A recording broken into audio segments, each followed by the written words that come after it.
Shalom, shalom, que bom que estamos juntas aqui no Devocional, capítulo 8 do livro de Mateus. Antes de a gente começar, eu quero te convidar para fechar seus olhos, inclinar sua cabeça e colocar a mão no coração. Vamos orar?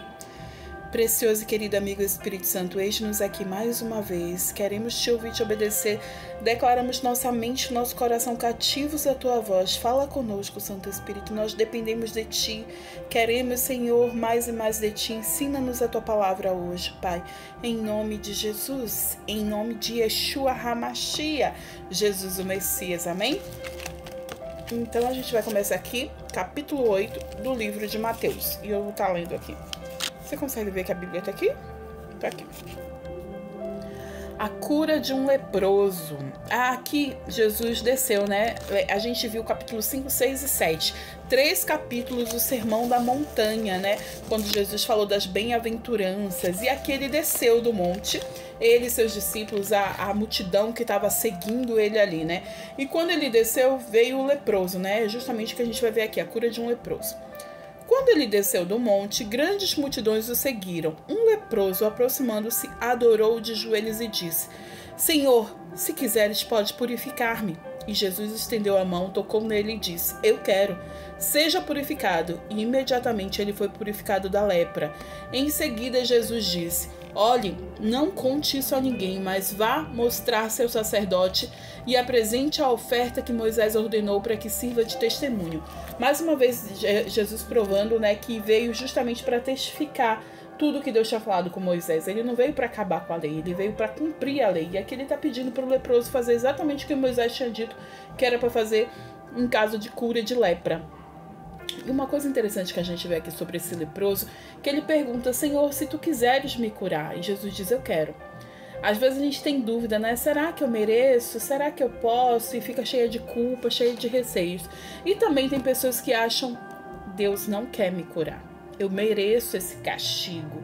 Eu sou culpada, ele não quer me curar. Eu quero te dizer uma coisa: Deus quer te curar. Jesus quer te curar. Ele anseia por te ver livre, livre desse diagnóstico, livre dessa opressão. Ele quer te ver livre, ele quer te curar. E foi o que o leproso disse: se tu quiseres. E ele falou: eu quero. Seja curado agora. E que assim seja na sua vida, em nome de Jesus. Receba a cura da parte do Senhor. Ele já fez todo o sacrifício na cruz. Ele já fez tudo o que ele podia fazer. O sangue dele remove a dor, a tristeza, a opressão, a angústia, um coração comprimido, depressivo, ansiedade. O sangue de Jesus remove tudo que não é bom da sua vida, da sua mente, das suas emoções, do seu coração. O diagnóstico de enfermidade, de doença sobre a sua vida, que a cruz agora se transforme num imã e puxe tudo isso para ela. Porque foi isso que Jesus foi fazer na cruz. Lá em Isaías 53 ele fala que Jesus morreu por nós. E ali na cruz ele fez tudo o que ele tinha que fazer. E hoje o sangue de Jesus nos purifica, nos redime de todo mal. A gente precisa crer, né? Precisa confessar. Amém? Vamos seguir, porque esse capítulo 8 tem muito mais coisa. Então aqui um centurião demonstrou fé. A gente conhece essa história, né? Entrando Jesus em Cafarnaum, dirigiu-se a ele um senhor. Você consegue ver? Minha Bíblia está aqui, eu estou lendo aqui, tá? Dirigiu-se a ele um centurião pedindo-lhe ajuda e disse: Senhor, meu servo está em casa, paralítico em terrível sofrimento. E Jesus lhe disse: eu irei curá-lo. E ele respondeu: Senhor, eu não mereço receber-te debaixo do meu teto, mas dize apenas uma palavra e meu servo será curado. Pois eu também sou homem sujeito à autoridade e com soldados sob meu comando, e eu digo a um: vá, e ele vai, e a outro: venha, e ele vem. Digo a meu servo: faça isto, e ele faz. Ao ouvir isso, Jesus admirou-se e disse aos que o seguiam: digo-lhes a verdade, não encontrei em Israel ninguém com tamanha fé. Eu lhes digo que muitos virão do Oriente e do Ocidente e se sentarão à mesa com Abraão, com Isaque e Jacó, no reino dos céus. Mas os súditos do reino serão lançados para fora nas trevas, onde haverá choro e ranger de dentes. Então Jesus disse ao centurião: vá, como você creu, assim lhe acontecerá. e na mesma hora o seu servo foi curado. A gente vê essa mesma história, Lucas contando com mais detalhes, né? Que depois os servos dele vieram, falaram a hora e ele percebeu. Esse aqui é um soldado romano que ele tinha mais de 5.000 soldados sob o comando dele. E ele sabia como funcionava, né? A questão de hierarquia, de autoridade. E ele, sabendo como é o reino físico, como os soldados, eles cumprem, né? Eles obedecem, ele sabia que Jesus era rei. E no mundo espiritual, o que ele falasse ia se cumprir.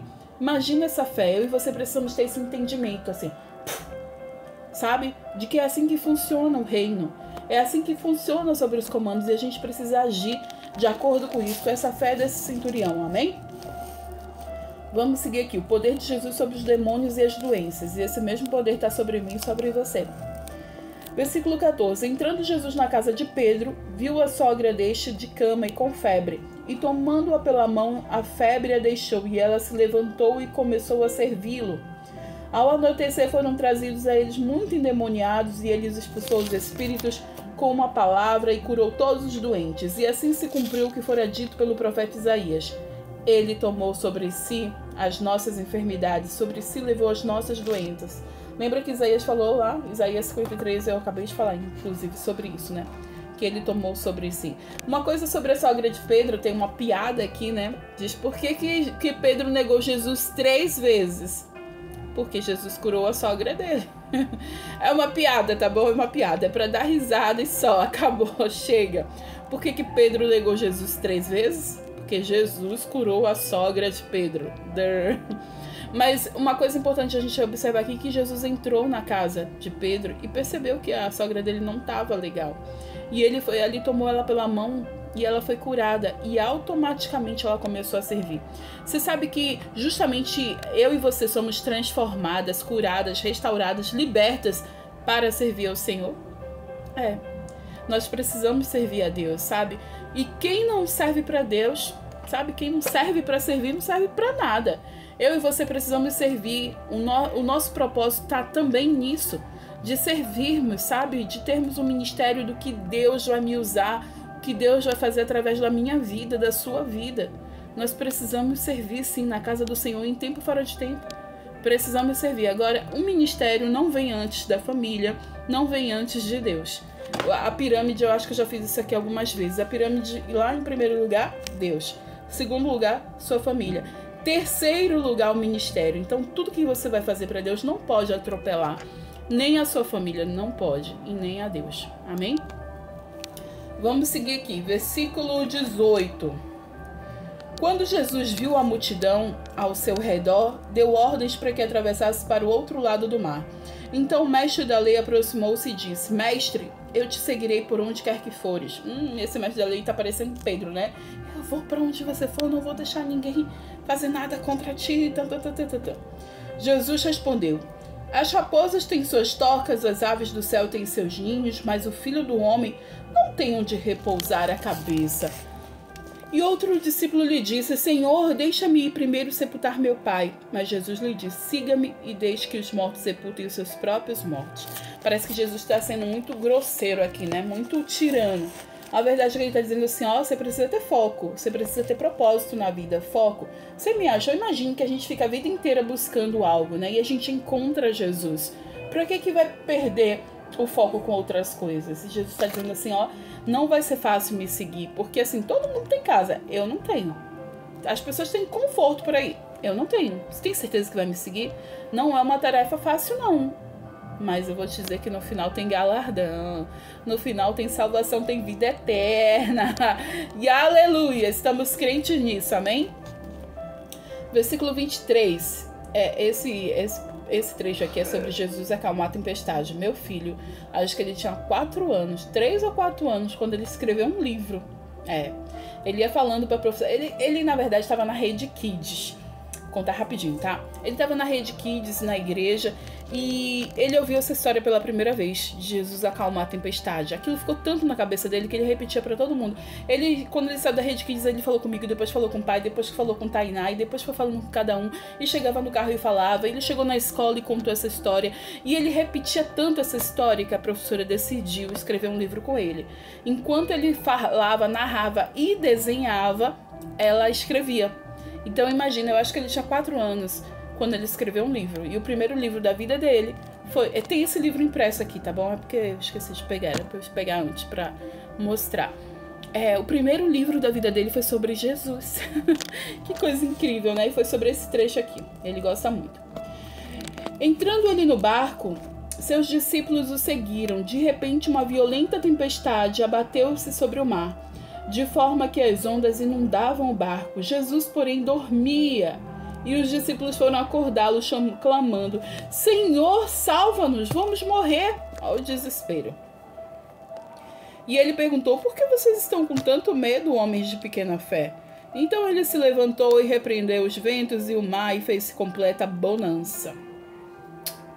E os homens ficaram perplexos e perguntaram: quem é este que até os ventos e o mar lhe obedecem?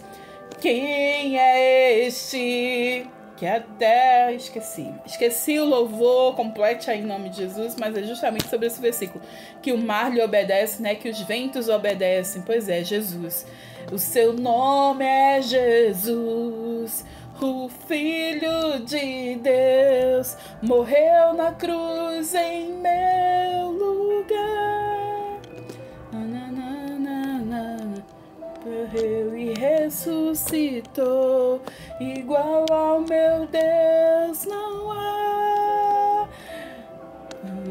Como é bom poder pertencer ao Deus de amor. Aleluia, glória a Deus. Esse não é meu ministério, mas vamos continuar aqui que a gente está terminando o capítulo 8. A cura dos 2 endemoniados. Quando ele chegou ao outro lado, a região dos Gadarenos, você lembra do endemoniado Gadareno, né? De Gadara. Foram ao seu encontro 2 endemoniados que vinham dos sepulcros. Eles eram violentos, que ninguém podia passar por aquele caminho. Então eles gritaram: que queres conosco, filho de Deus? Viestes aqui para nos atormentar antes do devido tempo? A certa distância deles estavam pastando uma grande manada de porcos, e os demônios imploravam a Jesus: se nos expulsas, manda-nos para entrar naquela manada de porcos. E ele lhes disse: vão. E eles saíram e entraram nos porcos, e toda a manada atirou-se precipício abaixo, em direção ao mar, e morreu afogado. Os que cuidavam dos porcos fugiram, foram à cidade e contaram tudo, inclusive o que aconteceu aos endemoniados. Toda a cidade saiu ao encontro de Jesus, e quando o viram, suplicaram-lhe que saísse do território deles.